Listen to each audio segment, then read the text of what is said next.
번째 발표는 조금 이제 주제를 달리할 수 있는데요. 스마트 에이징과 리빙랩이라는 주제로 건국대학교 김영석 교수님께서 발표를 해주겠습니다. 큰 박수로 모시도록 하겠습니다.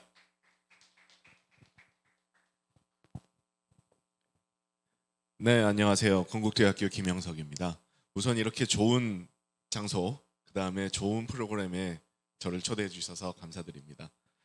제가 오늘 말씀드릴 내용은 오늘 발표 주제들을 쭉 보면은 키워드가 있습니다. 메타버스라는 키워드가 있고요. 사회문제 해결이라는 키워드가 있고 리빙랩이라는 키워드가 있습니다.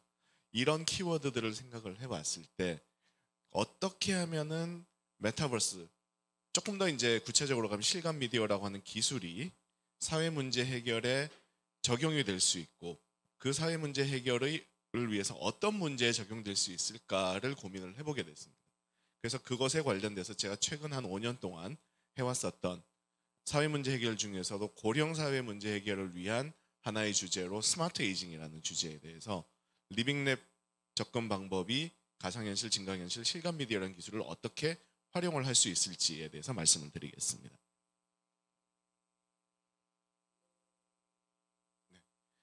말씀드릴 내용은 우선 이제 고령화 사회와 스마트 에이징이라는 것을 간단하게 소개를 드리고, 그리고 가상현실 기술이 실감 미디어라고 하는 가상현실 기술이 어떻게 여기에 응용될 수 있는지를 말씀드리고, 이것을 좀 더 사회 문제 해결에 잘 사용하기 위해서는 어떻게 해야 될지 저희 생각을 말씀드리려고 합니다.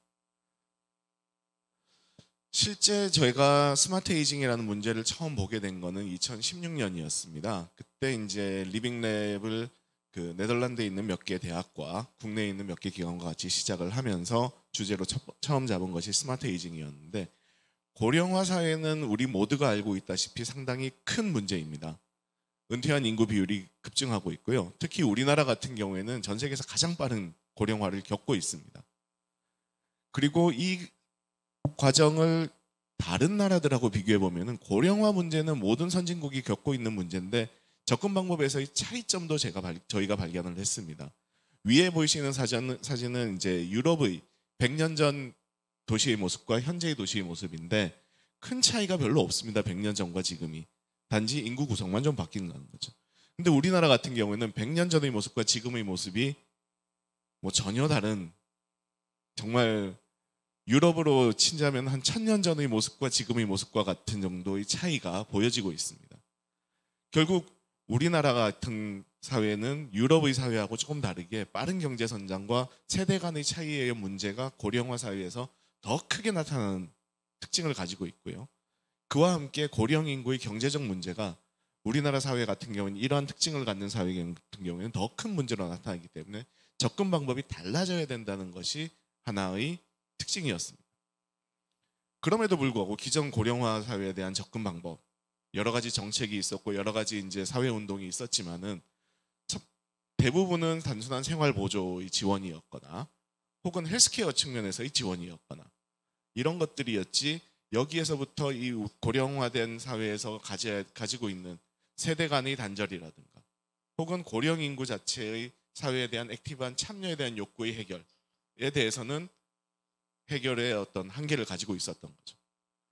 그래서 기존의 접근 방법으로 보자면은 고령자라고 하는 부분을 보살핌을 받는 대상으로 우리가 지금까지 봐왔는데, 이것에 대해서 그 계층이 가지고 있는 사회적 욕구에 대한 고려와 대응이 부족했다는 것이 문제의 시발이었습니다. 그래서 나온 것들이 이제 스마트 에이징이라고 하는 기술인데요. 스마트 에이징을 여러 가지로 정의할 수 있겠지만은 저는 제 가슴에 와닿은 말은 건강하게 늙기 기술이라는 걸로 와닿았습니다. 건강하게 늙기라는 건 신체적 건강뿐만이 아니고 정신적 건강까지 이야기를 하는 거고 사회적 건강까지 이야기를 하는 건데요. 그래서 고령자가 능동적인 활동을 통하여 신체적, 정신적 건강을 증진하도록 돕는 기술입니다. 이런 기술에는 우리가 잘 알고 있는 스마트 헬스케어나 스마트 상담이나 혹은 계층 간의 소통을 도와줘서 사회적 존재감이나 사회적 활동을 더 잘할 수 있게 도와드리는 스마트 커뮤니티 등이 있겠죠. 그런 측면에서 보면은 기존 스마트 에이징의 접근은 단순한 헬스케어 차원에서 접근한 한계를 가지고 있었고, 이걸 극복하기 위해서 능동적인 사회 참여를 위한 기술 분야로 확대할 필요가 있게 됩니다. 그래서 고령자가 사회의 또 하나의 중심축으로 느끼고 능동적으로 발전할 수 있도록 돕는 기술이 필요하고, 이것을 스마트 에이징으로 저는 정의를 했었습니다. 이러다 보니까 거기에 필요한 거는 메디컬 테크놀로지도 필요하겠지만은 소셜 테크놀로지도 필요하게 되겠고요. 이를 위한 여러 가지 IoT라든가 센서 기술, 인공지능 기술, 상호작용 기술들이 다 필요한 형태의 융합 접근 방법이 필요해지고, 특히나 사회적인 현상을 이해하고 발전시키기 위한 인문사회적인 접근이 매우 중요한 형태의 문제가 됩니다. 그래서 저는 이제 공학자인데요. 공학적인 접근 방법만으로는 한계를 느끼고 융합적인 접근 방법이 정말 필요하다고 생각을 했습니다. 그래서 이런 기술을 그러면 이런 그 고령 사회라든가 스마트 에이징이 어떻게 할 수 있을까를 쭉 봐왔더니 저희 연구팀에서 했었던 일들이 몇 가지가 좀 연관된 것들이 있었습니다. 2006년에 저희 연구팀이 이제 김지인 교수님께서 주로 하셨던 연구인데요. 치매를 예방하고 치매 발전을 조금 둔화시키기 위해서 게임을 사용하는 연구를 했었습니다. 그 당시 이제 했었던 부분은 여기서 보이신 것과 같이 어떤 미디어 그 플랫폼, 그 미디어 테이블이죠. 미디어 테이블을 좀 놔두고 여기에서부터 피지컬한 액티비티가 들어가는, 신체적 액티비티가 들어가는 게임들을 만들었습니다. 그래서 약간의 이제 중증 치매는 아니고 초기 치매거나 고령이신 분들, 50대에서 70대까지의 분들을 한 70분을 모셔가지고 연령대별로 실험을 쭉 진행했습니다. 약 일주일간 진행을 하면서 여러 가지 게임들을 즐기게 했었고요. 그랬을 때의 치매의 진행 정도라든가 이런 것들을 어느 정도 평가를 해봤었습니다. 뭐 모든 연구가 그렇듯이 다 성공이라고 평가는 되는데, 거기에서 이제 주목할 만한 거는 이분들이 피드백 중에서 저희가 이제 그 게임을 하는 과정들을 쭉 관찰을 했었는데, 관찰 과정에서 재밌었던 거는 부부가 참여하는 경우들을 저희는 이제 독려를 많이 했었고요. 부부가 참여했을 때 상호 간에 어떤 언쟁을 하시거나 좀 부부간의 인터랙션이 좀 적었던 분들도 서로 싸워가면서 게임을 하는 경우도 좀 발견을 했었고요. 그리고 더 재미있는 것들은 많은 분들이 손자 손녀들이 왜 게임을 하는지 알겠다. 내 손자들하고 좀 더 게임을 많이 해봐야 되겠다라는, 그리고 지역 문화센터에 가서 컴퓨터를 좀 배워가지고 얘들하고 좀 더 대화를 할 필요가 생겼다라는 피드백도 주셨던 것이 기억에 남습니다. 결국 이러한 그 게임이라고 하는 형태가 우리가 세대 간의 소통을 위한 다른 도구로도 사용될 수 있겠구나라는 것이 저희가 사이드 이펙트로 발견을 한 거고요. 거기서부터 이제 아이디어를 가진 게 가상현실 기술, 실감 미디어 기술이라고 하는 게 현실적인 경험이 아니고 직접적으로 우리가 어린아이들하고 연세 드신 분들을 모셔다 놓고 소통을 해라라고 하는 것이 아니라 어떤 가상의 경험을 통해서 그것을 가깝게 느낄 수 있게 하는 것이 가능하겠다라는 것이었고요. 그리고 현실적 공간의 제약을 해결할 수 있겠다라는 것이 저희의 관찰이었습니다. 그래서 가상현실의 가능성을 보면은 실감 미디어라고 하는 이 가능성을 보면은 결과적으로 새로운 경험을 제공해 줄 수, 우리가 실제 하기가 힘들었던 경험을 제공해 줄 수 있는 측면에서 장애인과 노예인의 삶의 질을 향상시킬 수 있을 것이라고 봅니다. 제 개인적 경험을 하나 말씀드리자면, 제가 이제 한국에 오기 전에 그 스위스에서 일을 하고 있었는데 데리고 있던 박사과정 학생이 있었습니다. 이 친구가 패러글라이딩을 좋아하는 친구였는데 어느 날 갑자기 저를 태워주겠다고 하더라고요. 그래서 패러글라이딩을 하는 거가 보통 한 2,000m, 3,000m쯤 되는 절벽에 올라가서 거기서부터 날아서 한 30분 내려오는 건데, 그래서 안전하냐 그랬더니 1년에 한 10명 정도 죽는데요, 그 동네에서. 그리고 근데 자기는 어제 한 명을 더 태울 수 있는 라이센스를 취득했기 때문에 안전하다. 어제 취득했답니다. 네, 그래서 한 2시간 차를 몰고 올라가서 30분 뛰어내리는 거거든요.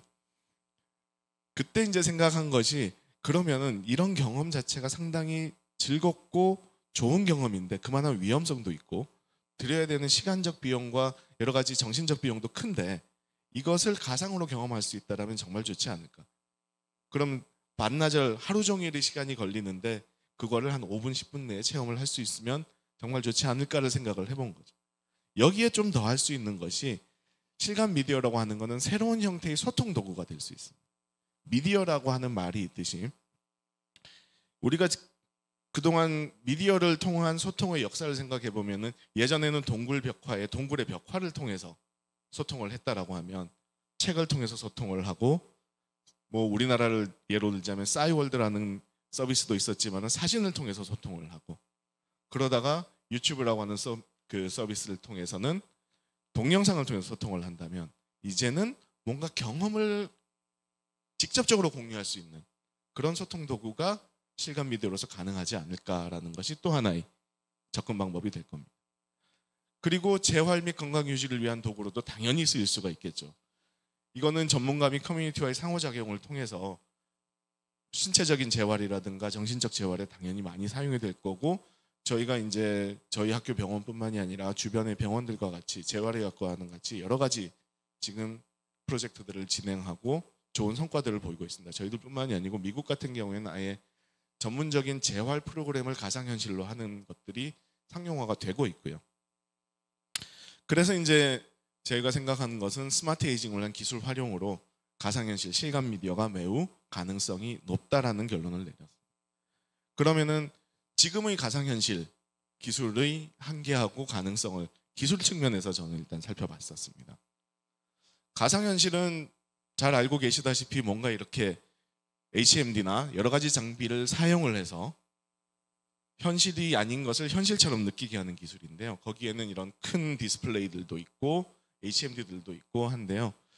사실은 보면은 이 기술 자체는 제가 처음 가상현실을 접한 30년 전과 지금과 크게 차이는 없습니다. 뭐 해상도가 좀 좋아지고 속도가 좀 빨라지고 이러긴 했지만은 그럼 이런 가상현실의 초창기는 핵심 키워드는 아마 그게 될 겁니다. 내가 현실 공간이 아닌 다른 공간에 지금 있는 공간이 아닌 다른 공간에 있는 것처럼 느끼게 하는 영어로는 being there라고 하는 그게 하나의 큰 기술이 될 겁니다. 그래서 초창기 가상현실은 다른 말로는 텔레프레젠스 원격에 존재하는 것처럼 느끼게 하자라는 기술로도 불렸었습니다. 근데 이것이 다는 아니었던 거죠. 가상현실이 초창기 어플리케이션을 보면은 실제 being there라는 것을 통해서 가상의 전장에서 훈련을 할 수 있게 있는 군사적인 훈련부터 먼저 시작을 했습니다. 군사적인 어플리케이션 시작을 해서 관광이라든가 스포츠라든가 혹은 의료 형태, 의료 분야에도 많이 이용이 되어 왔고 앞으로도 이용이 되고 있고요. 그런 부분에 대해서 많이 응용이 되어 왔었습니다. 즉 이런 것들을 만들기 위해서 이런 기술들의 특징을 보면은 결국 상상 속에 있는 혹은 원격에 있는 가상의 씬을 실제에 가깝게 만들어주는 그래서 실제 것을 가져와서 가상에 넣고 가상의 것을 실제처럼 느끼게 해주는 기술들로 발전이 되어 왔다고 볼 수 있습니다. 증강현실 쪽을 보면은 이제 박물관에서 가상 큐레이터가 나와서 보여준다던가 아니면은 뭐 제가 그 딸내미가 있는데 7살인데 공룡을 너무나 좋아합니다. 공룡 이름만 한 500개, 600개 외워요. 근데 증강현실로 공룡 보여줬더니 너무 즐거워하더라고요. 이런 형태의 이제 체험이라든가 혹은 요거는 이제 유명한 거죠. 한 10년 전쯤에 마이크로소프트 홀로렌즈가 나오면서 데모를 했던 건데 실제 인테리어나 내 집의 공간을 확장하거나 엔지니어링 쪽에서 사용을 하거나 혹은 소방방재나 경찰들의 훈련 이런 쪽에는 지금 많이 사용되고 있습니다. 특히 미국 같은 경우에는 본격적으로 사용되는 그 주들이 늘어나고 있고요.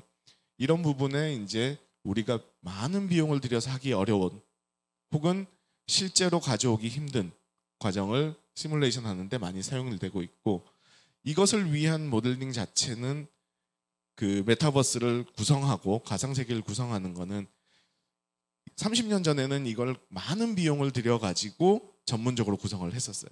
요즘은 스마트폰으로 쉽게 캡처할 수 있는 형태로 점점 발전하고 있습니다. 그럼 이것이 현재의 실감 미디어 기술의 현재라고 보면 한계는 무엇이 있을까요? 요거는 이제 유튜브에서 제가 한 가지 캡처를 한 건데 플레이가 되나요? 네, 어느 전시장에서 가상현실로 나무 타기를 체험하는 체험자의 모습입니다. 상당히 그럴듯하죠? 열심히 나무 타기를 하고 있습니다. 네, 이런 일이 발생할 수 있는 거죠, 현실적으로. 또 한 가지 더 예를 보여드리겠습니다. 이건 2015년에 유튜브에서 제가 캡처를 한 건데 조금 동영상이 중간부터 플레이되면 좋은데요. 네. 여기 축구 유럽 TV에서 실험을 한 겁니다. 프로 축구 선수들한테 HMD를 끼우고 그 HMD를 통해서 축구장 전체를 보게 해주면서 축구 게임을, 축구 플레이를 하게 했습니다. 혹시 동영상을 좀 제어 가능하면 중간쯤부터 볼 수 있을까요?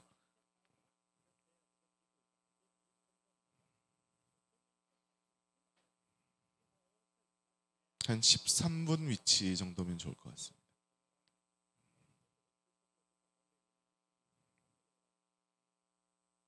네, 그래서 심판도 열심히 쓰고 있고요.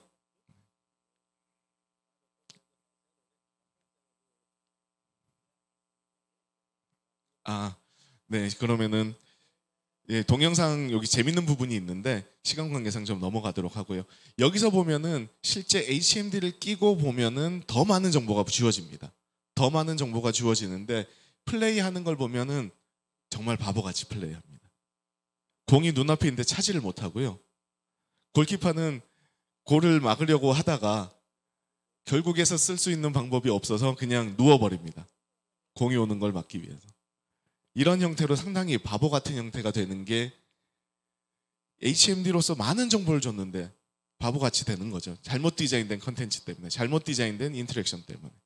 결국은 제가 이 사례로부터 말씀드리고 싶은 거는 가상현실 기술이 중요한 게 아니고 그 기술을 어떻게 디자인해서 어떤 컨텐츠로 제공하는가에 따라서 그것이 도움이 될 수도 있고 이런 좀 우스꽝스러운 모습이 내가 될 수도 있는 거죠. 그래서 가상현실의 기술의 가능성을 지금까지 봤다면 문제를 보면은 안전의 문제, 앞서 넘어지는 것 같은 안전의 문제도 있고 또 하나는 고령자에게 나이 드신 연세 드신 분들께 이 가상현실을 실감 미디어 체험을 제공한다라고 하면 스마트폰도 요즘은 좀 잘 사용하시지만 그런 것도 이제 사용하시기 위해서 어떤 교육을 드려야 되는데 여러 장치를 써야 된다라고 하면은 접근성의 문제는 상당히 커지게 됩니다. 그리고 실제로 여러 가지 실험들을 해보면은 연령이나 개인 차이에 의한 경험의 차이도 매우 큽니다. 하나의 예를 보여드리겠습니다. 이거는 가상세계에서 멀미를 느끼는 것에 대한 여러 가지 실험 중에 하나로 나온 건데 시작은 그거였습니다. 저희가 이제 가상세계에서의 멀미를 저감시키기 위한 연구를 하다 보니까 어느 기업하고 같이 했는데 동일한 컨텐츠를 만들었습니다. 근데 그 기업의 연구원분들은 너무 멀미가 많이 나서 대부분이 이제 40대, 50대였습니다. 멀미가 나서 못 사용하는 컨텐츠를 저희 학생들이 써봤더니 전혀 멀미를 안 느꼈어요. 그래서 저희가 저희 학생들이 멀미를 정말 잘 느끼는 컨텐츠를 만들었습니다. 저희 학생들 같은 경우는 3분 이상 플레이를 못할 정도의 컨텐츠였는데 이거를 회사에 가져가서 봤더니 그 회사 연구원분들은 너무 멀미가 안 나는데 라는 피드백을 보여줬어요. 그러면은 둘 중에 하나겠죠. 실험 환경이 너무 다르거나 아니면은 개인적 차이가 있거나. 그래서 실험 환경도 맞춰보려고 많이 노력을 했는데 잘 안 됐고 저희가 발견한 거는 아이 트래커를 이용해서 그러면은 그 연구원분들의 움직임하고 저희 학생들이 눈의 움직임을 봤더니 너무나도 달랐습니다. 원인은 저희가 분석한 걸로는 노안이 그 주된 원인이었고요. 실제 노안이 오게 되면 저도 노안이 왔는데 노안이 오게 되면 페리퍼럴 비전이라고 하는 동체 시력이 상당히 저하됩니다. 그래서 주변 시가 잘 안 보이게 되고요. 그러다 보니까 여기에서 보이시는 것이 노안이 오신 분의 이제 움직임인데 빨간 점이 시선이 가 있는 부분입니다. 중앙 부분에 시선이 잘 안 가 있고 주변을 보기 위해서 막 움직이는 거죠. 그러다 보니까 주변이 막 좀 움직이는 컨텐츠에 대해서 멀미를 많이 느끼는 거고 젊은 친구들 20대 30대 학생들 같은 경우에는 대부분의 시점이 중앙에 모여 있습니다. 그래서 중앙의 움직임이 많은 경우에 멀미가 더 많이 느껴지는 그런 것들입니다. 그래서 위아래에 이제 시선 움직임의 퍼센티지라는 이런 그래프를 보시면 자세한 건 안 보더라도 젊은 층과 노안이 온 층간의 차이는 명확하게 나타나는 거죠. 그래서 가상현실 컨텐츠를 만든다라고 했을 때 우리는 연령이나 개인 차에 대한 고려가 반드시 되어야 된다는 것이 또 저희가 갖고 있는 시각입니다. 그래서 거기에 대해서 이제 가상현실 접근성의 문제를 말씀드리면 여러 가지 이제 가상현실 장치가 장애를 가진 분들이라든가 고령층에 대해서 많이 만들어지고 있는데 모든 장치들이 다 복잡하고 비싸고 착용하는데 오래 걸립니다. 그리고 그 경험이 개인 차이라든가 연령 차이들 때문에 나와는 컨텐츠를 디자인한 사람이 기대했던 경험과는 다른 경험을 가질 가능성이 매우 크게 되는 거죠. 자, 그럼 이걸 어떻게 해결할 수 있을까가 사실은 제가 가진 문제의식이었고 제가 기술 개발을 하는 것의 목적이었는데요. 그래서 가상현실의 접근성을 어떻게 하면 개선할 수 있을까를 살펴보면 몇 가지 사례를 보여드리겠습니다. 이거는 이제 저희 학생들이 한 실험인데 절벽을 오르는 콘텐츠입니다. 여기에서 시각적으로도 좀 그럴듯한 절벽을 그리기도 하고 아니면은 매우 단순한 그냥 폴리곤 형태의 절벽을 그려놓기도 하고 거기에 사운드도 실제 바람 소리를 높이 올라가면 바람 소리가 좀 더 커진다든가 그런 형태의 바람 소리를 들려주기도 하고 그렇지 않고 그냥 발자국이 올라가는 비품 정도만 들려주기도 하고 햅틱도 있습니다. 진동을 바람에 따라서 혹은 이걸 잡았을 때의 진동을 주는 경우 주지 않는 경우 실험을 해봤더니 매우 재밌는 결과는 모두가 우리가 예측하다시피 사실적인 시각, 사실적인 청각, 사실적인 촉각인 경우에 몰입감이라든가 경험이 좋아진 거는 우리가 기대하는 것과 똑같은데 비사실적인 시각에 비사실적인 촉각, 비사실적인 청각을 준 경우가 셋 중에 하나만 사실적인 경우보다 더 좋은 결과를 줬습니다.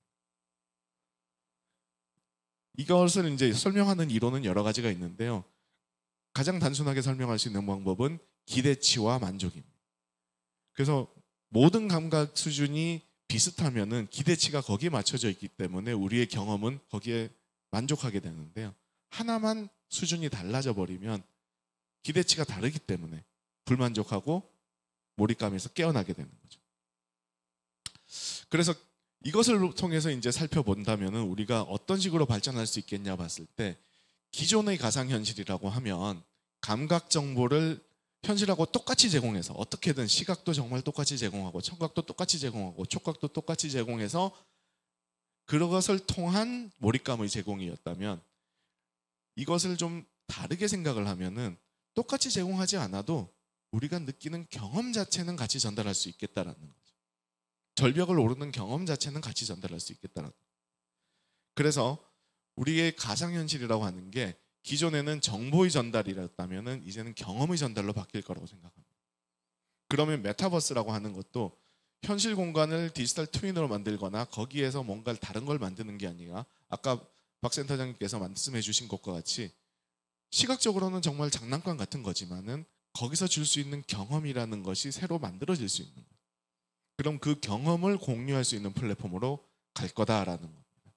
그래서 고령자를 위한 거라면 최소한의 장치로 유사한 경험을 제공해 주는 것이 정말 가능해지고 있고 그것을 쉽게 내 경험을 캡처해서 제공하는 것이 필요하겠다라는 생각이죠.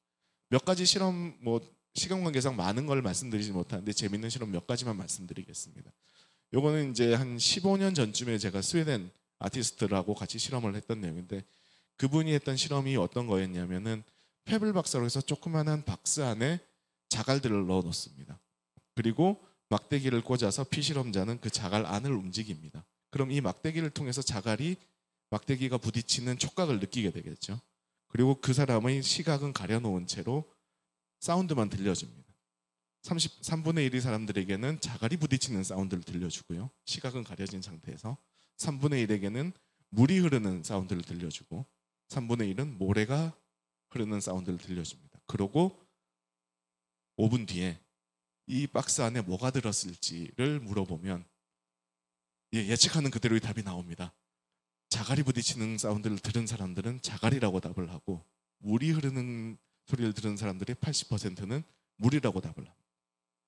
즉 내가 가진 촉각이 다른 감각에 의해서 바뀌는 겁니다.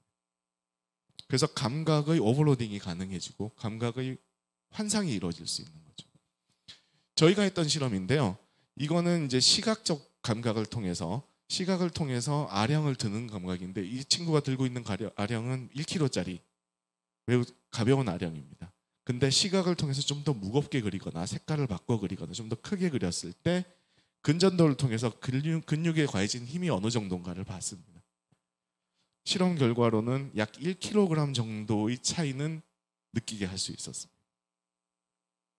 즉 이것도 이제 촉각이나 그 고유 감각의 근력의 움직임을 감각을 시각을 통해서 바꿀 수 있다라는 것을 보여준 거죠.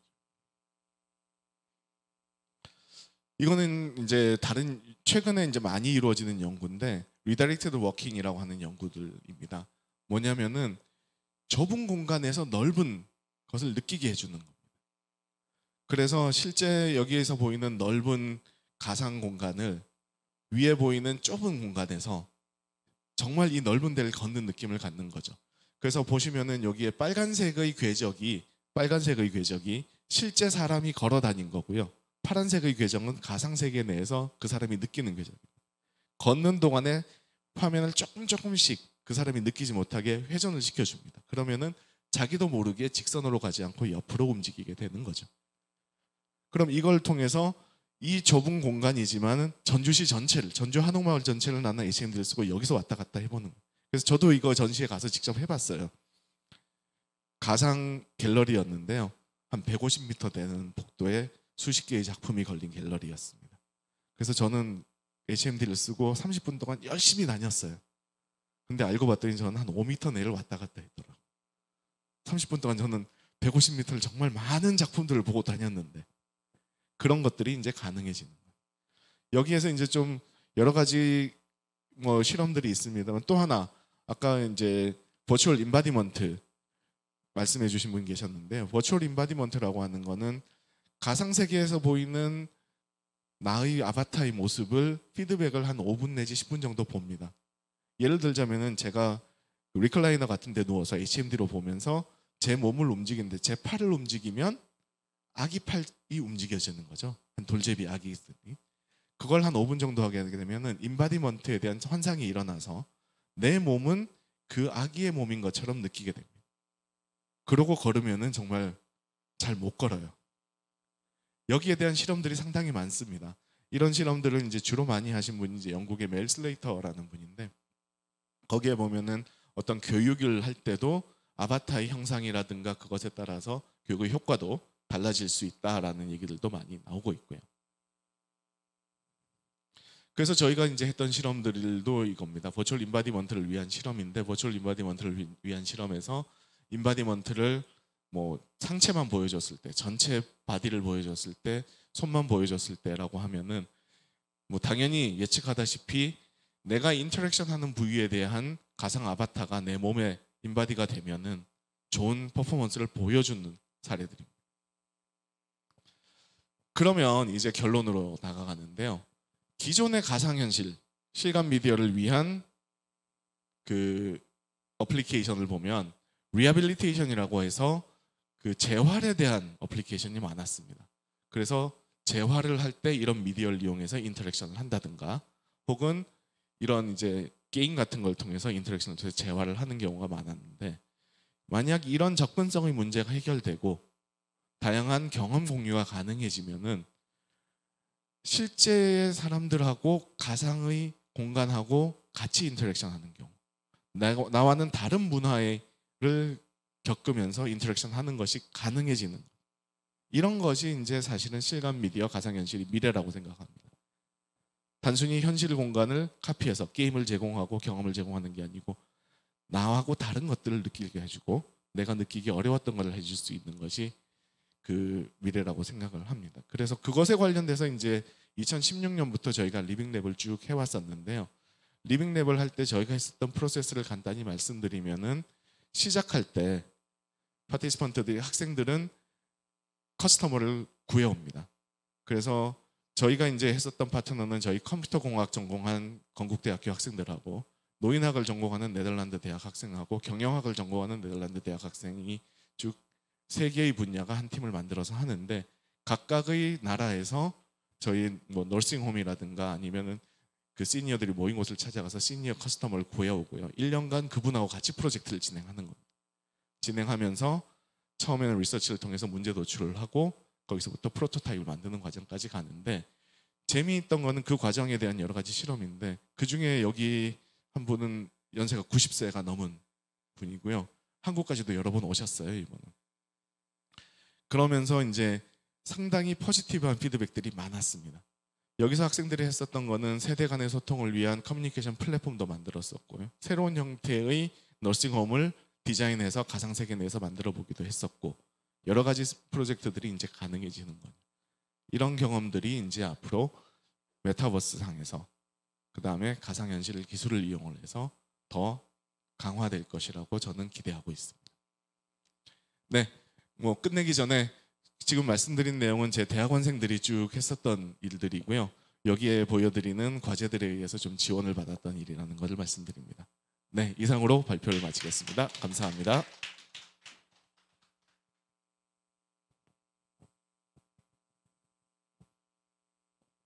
예, 감사합니다. 이번 발표는 우리가 문제 해결을 위해서 실감 미디어를 활용할 때 나타날 수 있는 문제점, 그리고 적용 방안에 대해서 실질적인 그런 실험 사례를 통해서 발표를 해주셨던 것 같습니다. 실험 사례를 통해서 재밌게 발표해 주신 우리 김영석 교수님께 다시 한번 박수 부탁드리겠습니다. 이상으로 이제 2부 발표를 마치고요. 잠시 휴식을 통해서 자리를 정돈한 다음에 제3부 토론 시간으로 저희가 마련을 하도록 하겠습니다. 잠시 10분 동안 휴식하고 자리 정돈하도록 하겠습니다.